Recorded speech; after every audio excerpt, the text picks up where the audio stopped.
कांग्रेस के एक परिवार ने संविधान को चोट पहुंचाने में कोई कोर कसर नहीं छोड़ी। ये संविधान संशोधन करने का ऐसा खून कांग्रेस के मुंह लग गया कि मुझे भी संविधान की प्रक्रिया से मुख्यमंत्री बनने का अवसर मिल गया। और मैं जब मुख्यमंत्री था उसी कार्यकाल में संविधान के 60 साल हुए और तब मैंने तय किया था मुख्यमंत्री के नाते कि हम गुजरात में संविधान के 60 साल मनाएंगे। और इतिहास में पहली बार ऐसा हुआ है जब संविधान के ग्रंथ को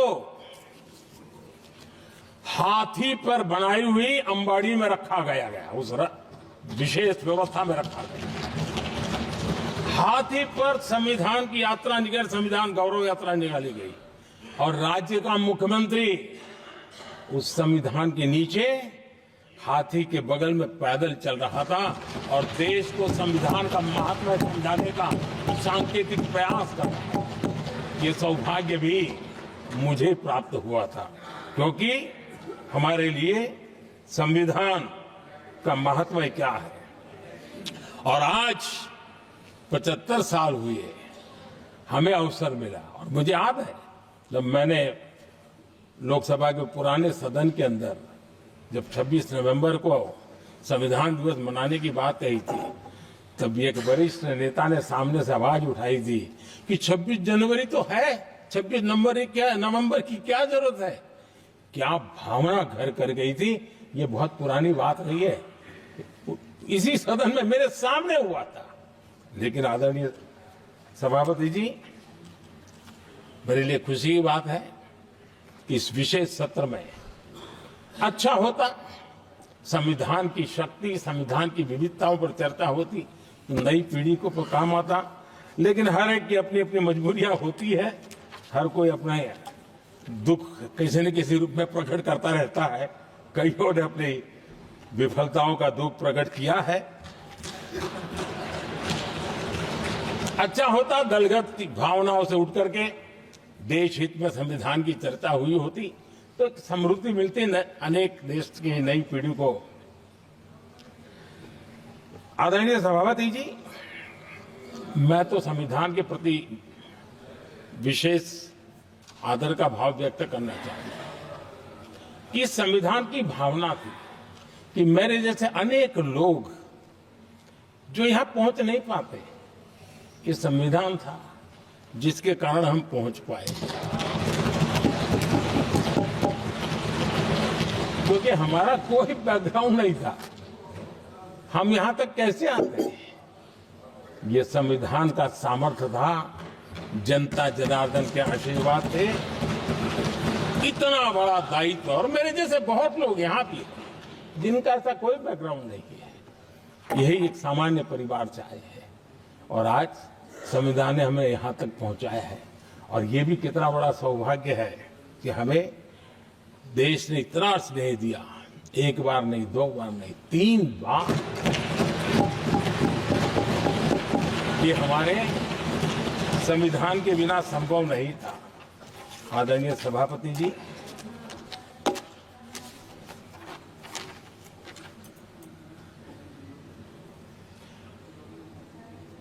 उतार चढ़ाव तो आए, कठिनाइयां भी आई, रुकावटें भी आई, लेकिन मैं फिर एक बार देश की जनता को नमन करता हूं कि देश की जनता पूरी ताकत के साथ संविधान के साथ खड़ी रही।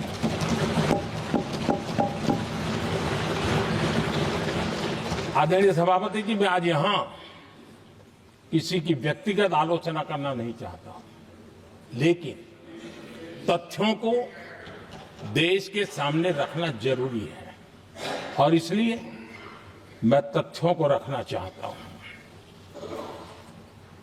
कांग्रेस के एक परिवार ने संविधान को चोट पहुंचाने में कोई कोर कसर नहीं छोड़ी है।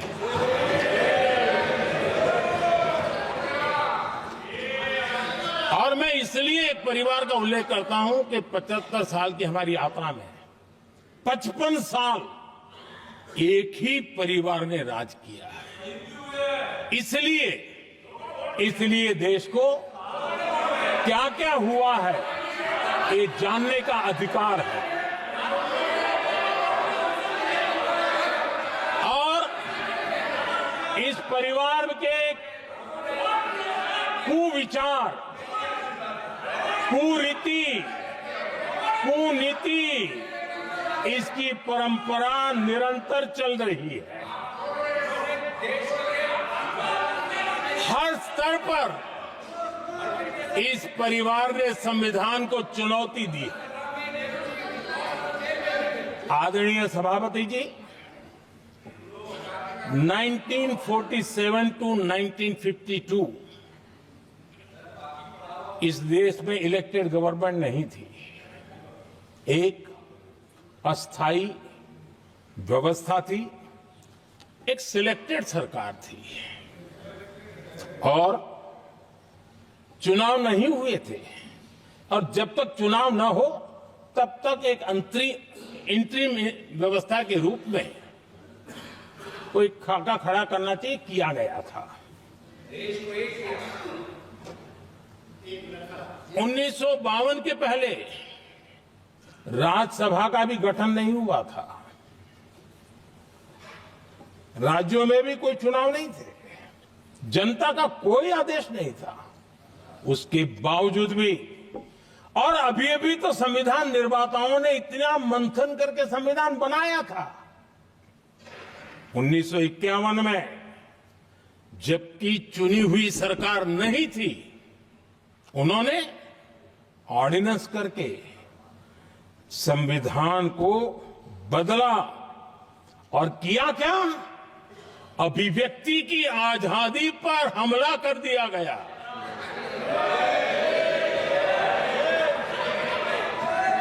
और ये संविधान निर्माताओं का भी अपमान था, क्योंकि ऐसी बातें कोई संविधान सभा में नहीं आई होगी, ऐसा नहीं है, लेकिन वहां उनकी चली नहीं।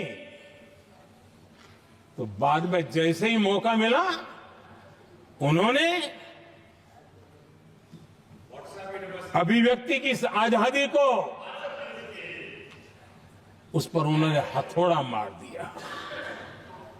और ये संविधान निर्माताओं का घोर अपमान है।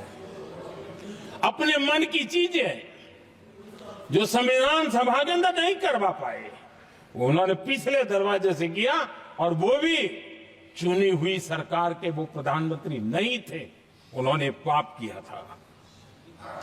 इतना ही नहीं, आदरणीय सभापति जी, उसी दौरान उस समय के प्रधानमंत्री पंडित नेहरू जी ने मुख्यमंत्रियों को एक चिट्ठी लिखी थी। उस चिट्ठी में उन्होंने लिखा था, नेहरू जी लिखते हैं, अगर संविधान हमारे, आगे नेहरू जी लिखते हैं, अगर संविधान हमारे रास्ते के बीच में आ जाए, ये नेहरू जी लिख रहे हैं, अगर संविधान हमारे रास्ते के बीच में आ जाए, आगे नेहरू जी कह रहे हैं, तो हर हाल में संविधान में परिवर्तन करना चाहिए। ये नेहरू जी ने मुख्यमंत्रियों को चिट्ठी लिखी।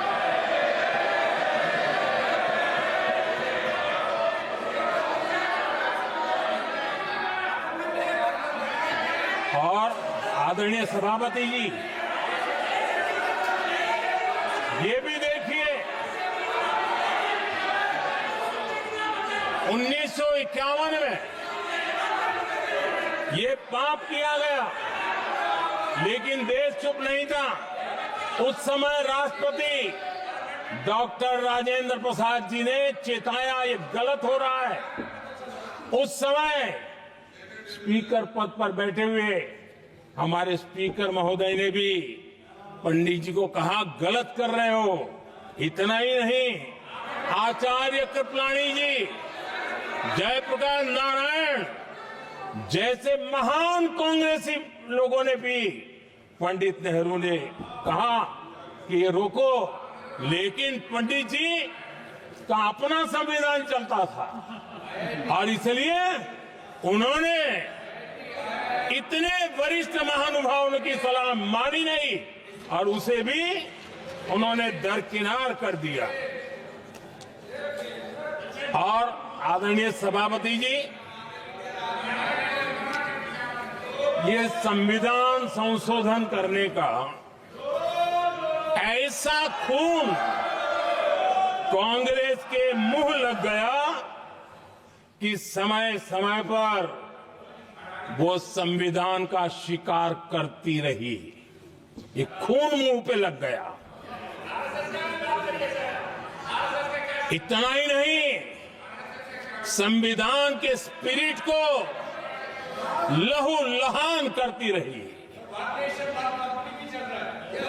आदरणीय सभापति जी, करीब 6 दशक में 75 बार